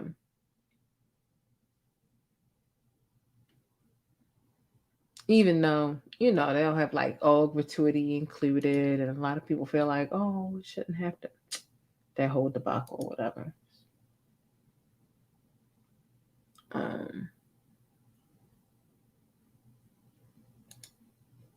Let me see.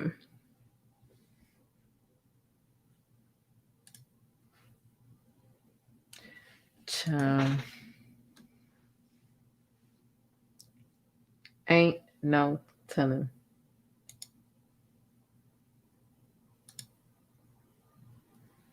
Ain't no telling. Leo, get down. Get down. It's not a thank you, because it's not a question.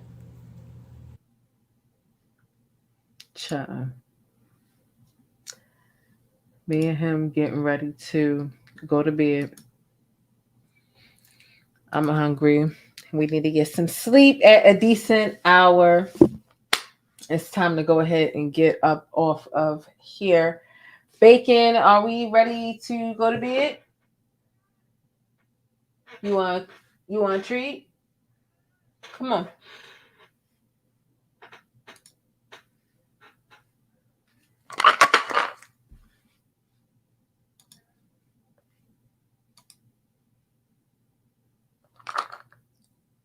Oh shit. All right.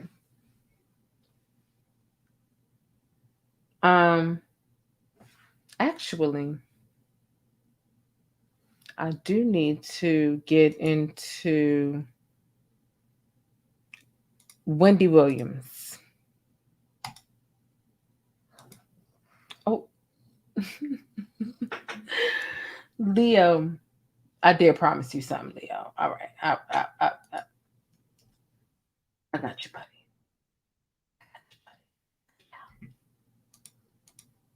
I got you. I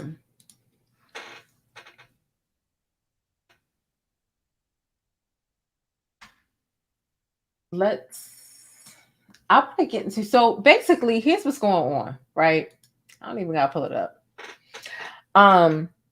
Basically Wendy Williams has gotten out of rehab.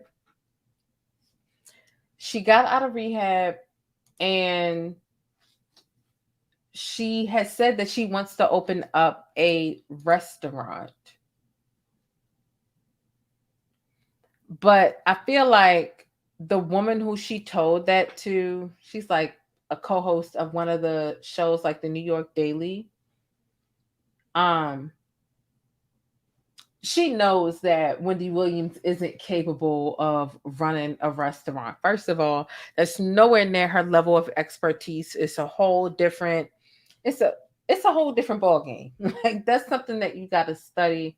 It's just a whole nother realm for Wendy. It's not even within her forte. Not to say that if Wendy was to take on something else within her own forte, not to mention the podcast that we haven't even got, but like, come on, like she would have never been able to run a restaurant at all. But that's what the lady put out, because not only is she a co-host at one of the Fox shows, she also is one of the managers at an Italian restaurant that Wendy Williams likes to dine at from time to time. But nonetheless, she's out of rehab. They say she's doing quote unquote better than ever. And honestly, it's unbelievable. Like I said, we haven't even got the podcast. We got this crazy headline coming out. It just doesn't seem like Wendy Williams is in good hands. It just doesn't seem like she's in good hands. I'm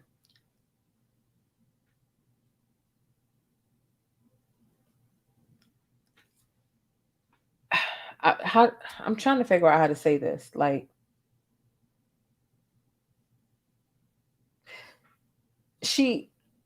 based on the interviews that we've seen from Wendy, like she's in no position to be agreeing to different contracts, like the contract of the podcast and anything else. We saw her falling asleep in like the Louis Vuitton store that was like a gossip of the city, like watermark situation. We seen her dazed and confused outside. It's just not looking good. It's just not looking good. We don't want her to be Britney Spears in the conservatorship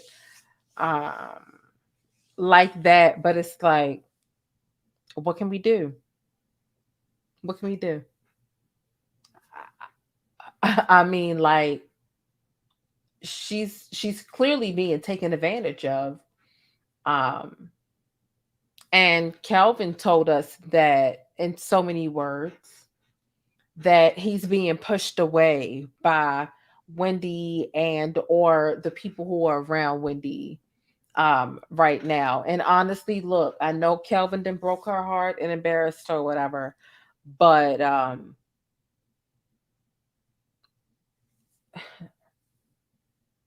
he was efficient and successful in quite a few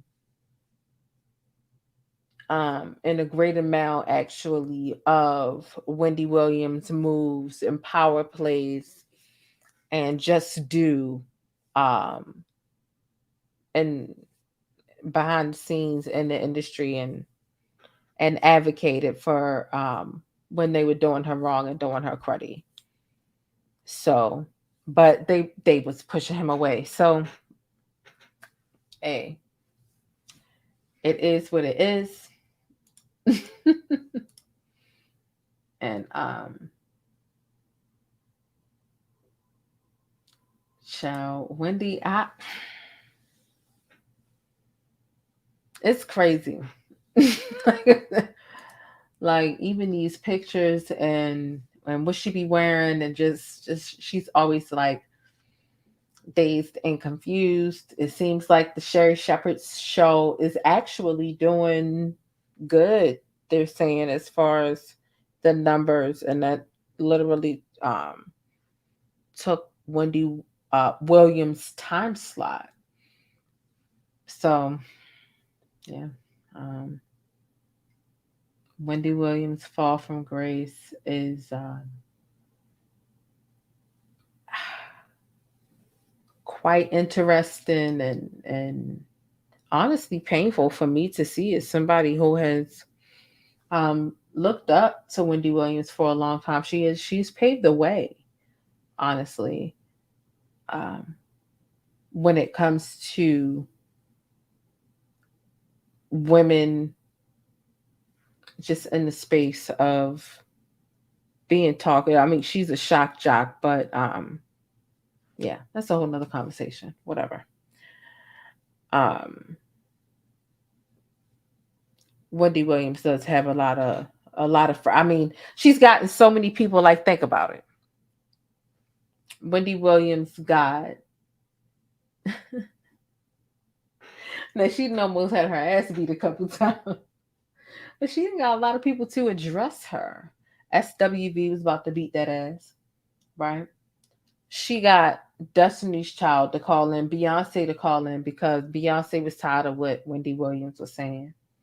And so Beyonce called in and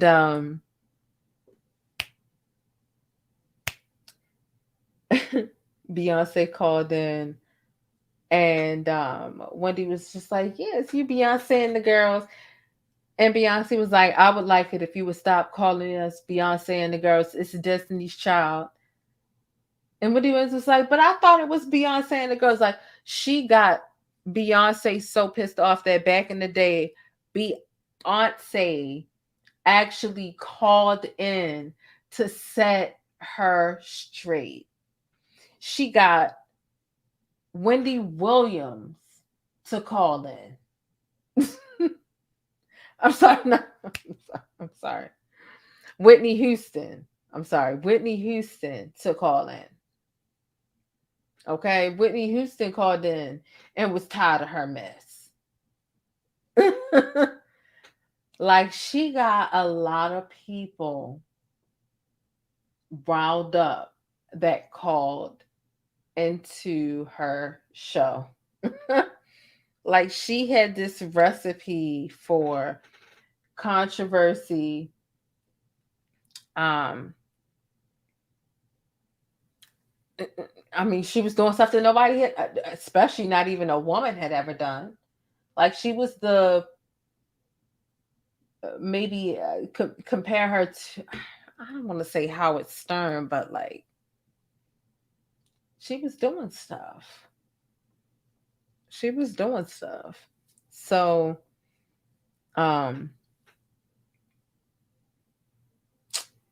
yeah, Wendy is she's a legend in my opinion, honestly. But how she going out is sad. It is sad. It is sad. Like I've always studied radio, and Wendy has just always had this way about herself to dominate the media. Um, and that's how I know like she's going out sad because it's like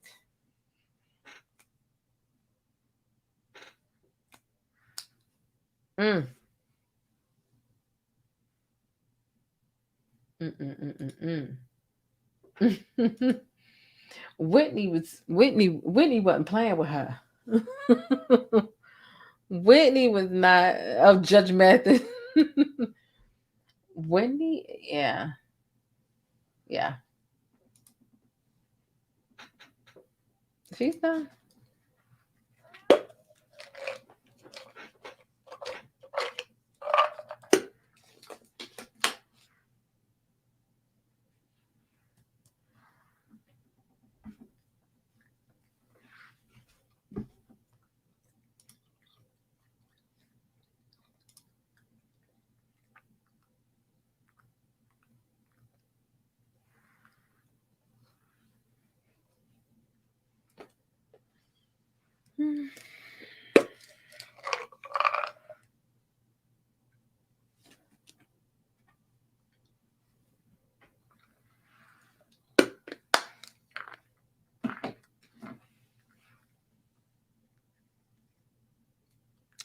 All right,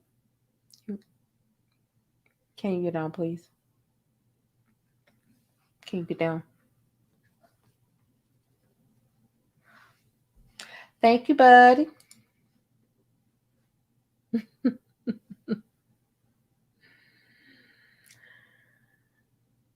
Anyway, um, I just hope that Wendy Williams saying that she's better than ever. Her team is kind of like echoing those sentiments.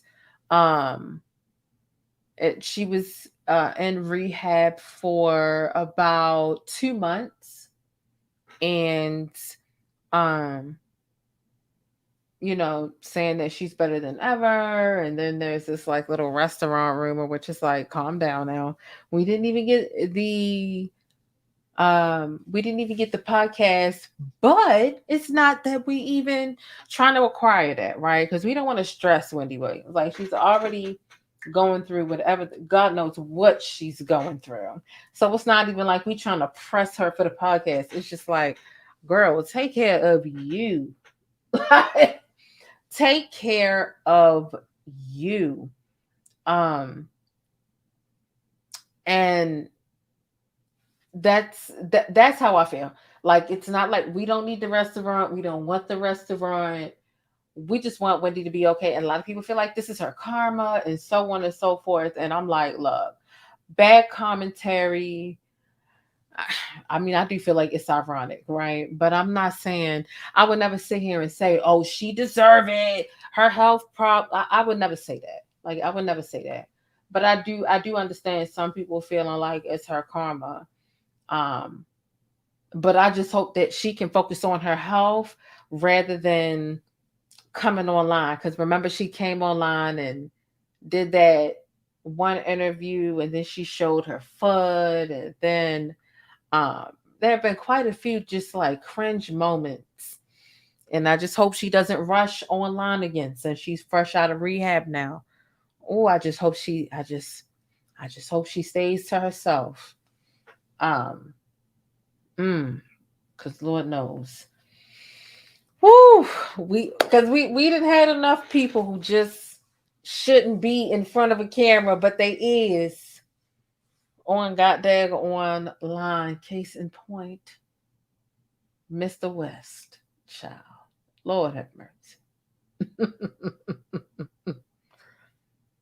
Lord have mercy. But let me know what you all think about it down below. We spoke about Wendy Williams. We spoke about the vegan milk activists up in the UK. We spoke about UberEats. They're delivering marijuana, child, to the folks in Toronto. we spoke about quite a few things. Make sure you comment down below. Don't forget to subscribe, thumbs up or down. Either way, I appreciate it. And I'm going to catch y'all in the next video. Deuces. But that's it. If you want to catch more of my commentary on Black culture or vital and trending information, be sure to subscribe by hitting that little circle in the middle of the screen, or I'll catch you in one of these rectangles to the right in another video. I'll see you there.